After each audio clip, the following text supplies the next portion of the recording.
Okay, we have the seventh episode of Coffee with Coach Rodhe today. We are looking at bigger, badder, browner, the Big Brown Coffee Company, distributed by Black Rifle Coffee. And we are going to look at the Sons of Liberty Tankard from 1776 United. I've been drinking out of this one for quite a while. It's been taking me a bit of time to get to it. It's a standard favorite. It's a bit on the shorter side for most of the mugs that we're drinking out of. Doesn't hold quite as much as some of the bigger ones, but it's a nice little. Yeah, it's a bit on the petite side. Still pretty heavy. This one feels like you're drinking out of a crock.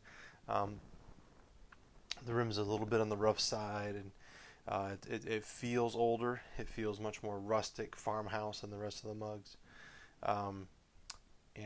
Yeah, just kind of basic, straightforward. Sons of Liberty, of course. They are a secret society, mainly in Boston, before the Revolution, who undercover fought for the equal representation of European colonists and fighting British taxation, that type of thing.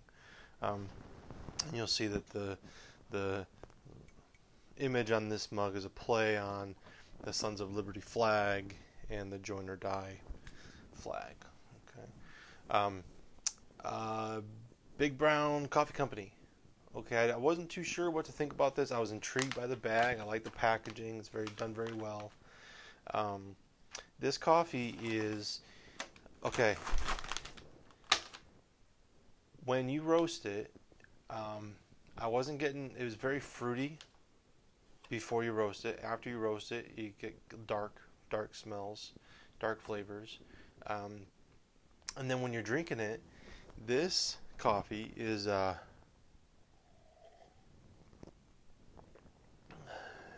it's a standard medium dark roast. Not a whole lot of special flavoring going on. It's a good coffee. It's a nice coffee.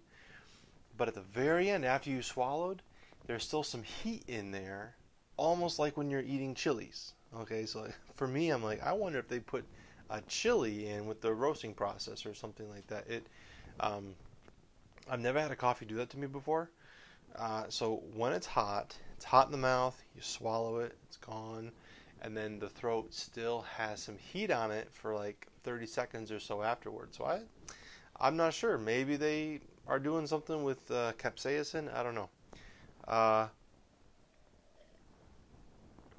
However, on this one, when it's hot, it's very nice. As soon as that temperature starts to drop off to where you'd say it's warm, but it's not hot, the flavor profile falls off pretty quick on this one. So this...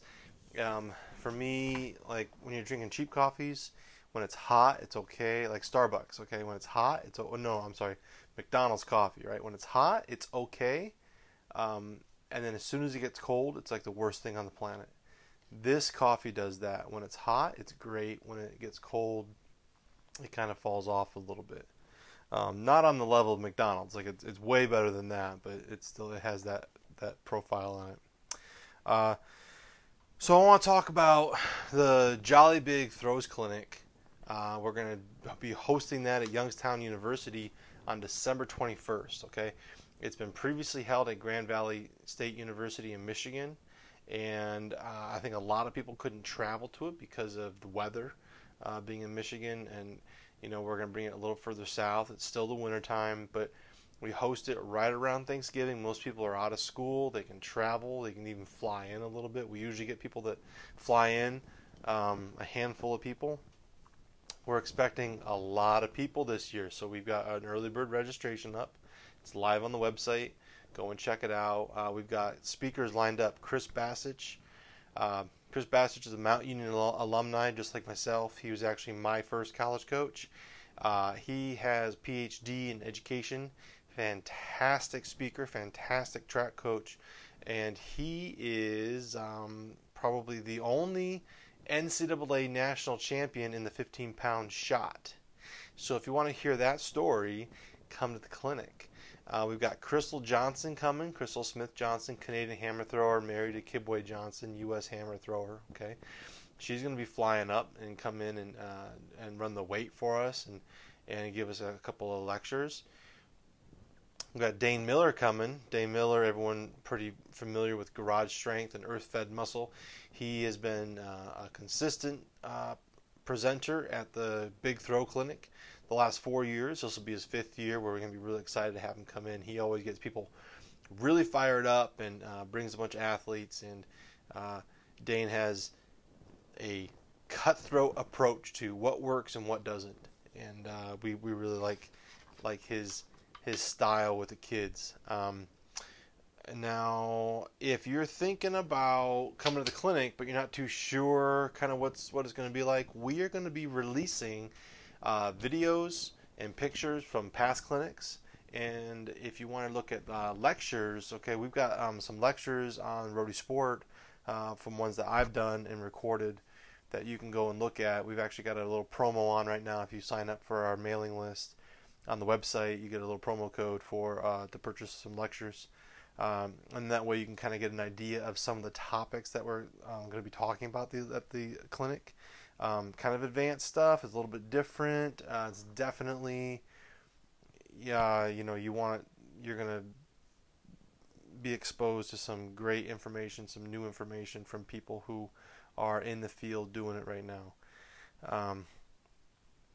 Okay, topic for today. I want to talk about, we're getting into fall weather here. We're kind of, the leaves are starting to change a little bit. It's going to get rainy and a little cold. And one of my athletes asked me if they can go inside for some sessions. Like, do all sessions have to be outside? And I am a firm believer that whenever you change environment, it changes how you throw, right? If you went to a different throwing area every day, you're not going to build any rhythm. You're not going to build any focus and focal points and comfort, familiarity and comfort with the surroundings to get your timing down just right. So I tell people, once you're outside, you stay outside. Once you go inside, you stay inside, okay? Even if you get a really nice day, you can't go out. So typically in northern Ohio here, we're looking at the first to second week in November kind of is when we start to plan to go inside. And that's usually ends up being right around a consistent afternoon temperature of 38, 40 degrees, about 5 Celsius. Okay, that's the cutoff that I say, okay, we should go inside. Exceptions to that are hammer throwers. Hammer throwers can stay out a little longer, but I don't typically train hammer throwers. So, and then we end up going outside third week of March-ish. Sometimes maybe as late as the first week of April. It kind of depends on the year. Okay, but the trick is you wanna make that call when you're not freezing your butt off in the fall and you're still outside. You want to go in early enough, but you don't want to go in so early that you're going to miss some nice days. Same thing in the springtime. In the spring, you're always going to get a false warm, and then it's going to get cold again. So when it gets real warm in the spring, like first week of March, don't go outside yet. Stay inside. Keep training. Keep that consistency, and then when it gets warm, then you go outside, right? All right, that's going to do it for us this time. Subscribe. Give us a follow on social media and check out the Throws Clinic. It's going to be really awesome. Big things coming. We want to see you there.